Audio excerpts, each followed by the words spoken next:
Hey YouTube, it's Talk Tuesday. Today I'm going to compare the Elegoo's and Bambu's user interface along with their LED screens. And I'm also thinking about resin 3D printing. Is the print really worth the mess?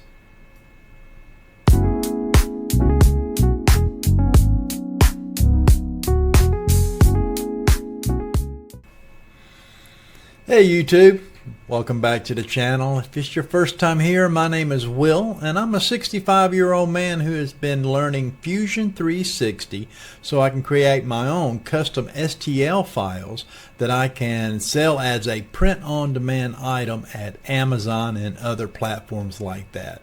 So welcome to the channel. A couple of weeks ago, I did a video for maintenance on the Bambu and on the Elegoo, and I had a comparison of how easy the maintenance can be on the Elegoo versus the Bambu, and I didn't have any time to show you any of the LED screens for either of the printers. But before I go into the comparison of that, I wanted to talk about resin printers. I would like to get some comments if I could, if you have one and if you like it, and what do you use it for. I'm thinking about getting one just as a trial, just to see if it's something that I can use, and I just wanted to see if it would be worth doing it. So if you could leave a comment if you have one and if you like it or not. I heard they're quite messy and they're a little bit more time consuming than the conventional printers that we use. So really I just wanted to see what your thoughts were. So let's move over to the interface and we can go from there.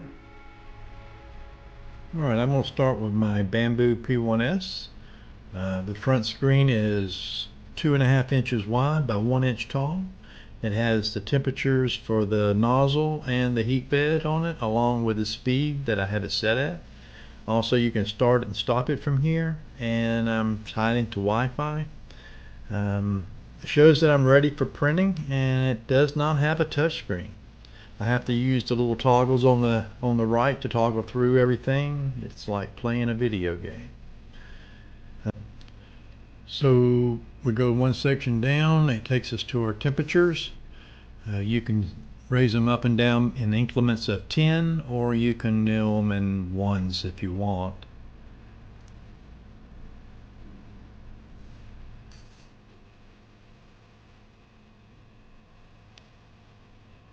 And the same thing down on the bed. And now we can toggle over to the right. That's where you can extrude filament. Your print bed can move up and down here, and you can move the print head right and left and forward and back. Next is going to be speeds.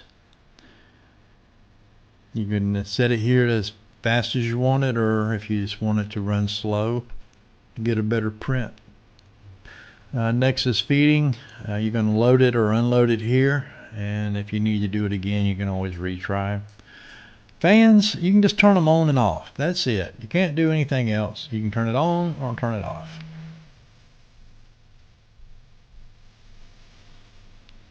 And then this is where you have to go to turn on the light. Unlike the Elegoo, where it's on the front screen, you have to really go into the menu to find that.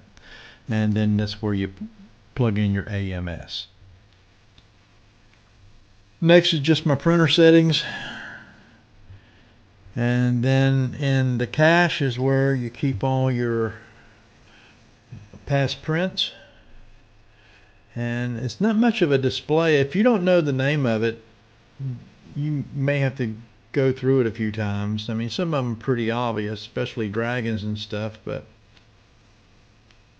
there are some of them just got a dash or a dot, and there isn't much there. I don't know what it is. I don't remember what it was I printed.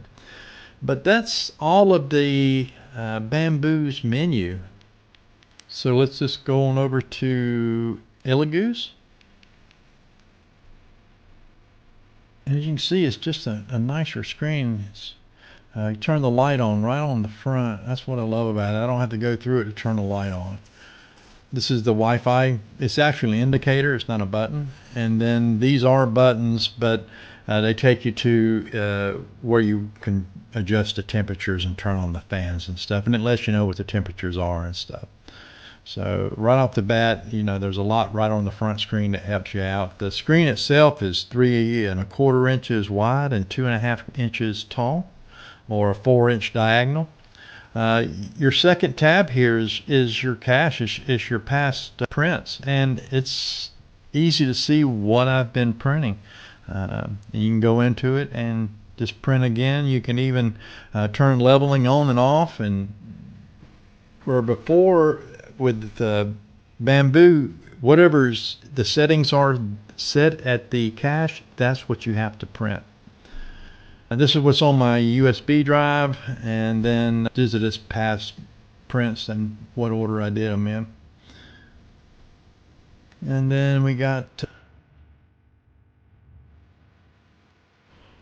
your prep settings. You can raise the bed up and down. You can move the heads back and forth. And what's so great about this one is you can change it from 1 millimeter raise and lower on the bed to 30 millimeters. And you can hit the Z offset a couple times and it'll take it up, 60 millimeters. Where with Bambu, you've got to peck at it like it's a bird or something. This is where the fans are. You can turn them on individually. You can also set the speeds of each fan.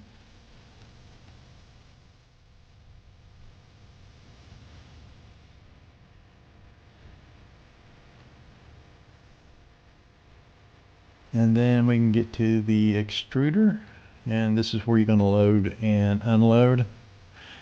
You also will see the temperature come up, and you'll know when it's ready to be loaded. And then there's a little menu in this kind reminder area that tells you where it's at in the process when it's doing it. Next is settings. It has a wide menu. You can go into each one of these. It would take us another 5 minutes to go through, maybe even longer to go through all of them. You can go in and just pretty much set it the way you like it. I never really messed with settings very much, and I didn't know I could even do offsets on the Z-axis and stuff.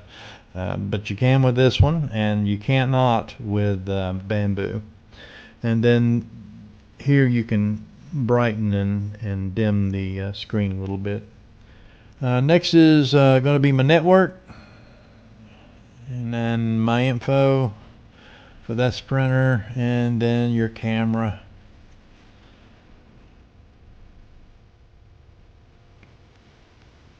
And then our next tab is calibration, and it has several areas where you can go in and calibrate in different ways. So all in all, a printer that's $250 more should have a nicer screen and interface for the user. And that's just my opinion. I won't keep you much longer. I appreciate you making it this far if you did YouTube.